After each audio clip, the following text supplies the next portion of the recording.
Hi, my name is Kate Johnson. I am a junior here and I live in Swallow Robin Hall, and I'm going to show you how to make a London fog. You'll need Earl Grey tea and milk, and I'm using oat milk.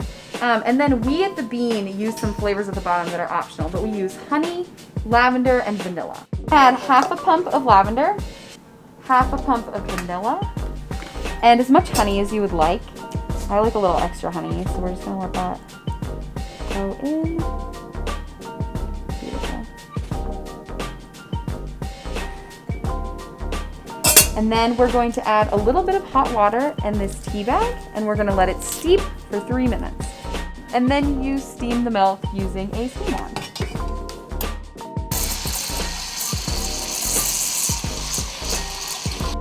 You're going to combine your steamed milk with your tea. And there you have a finished London fog.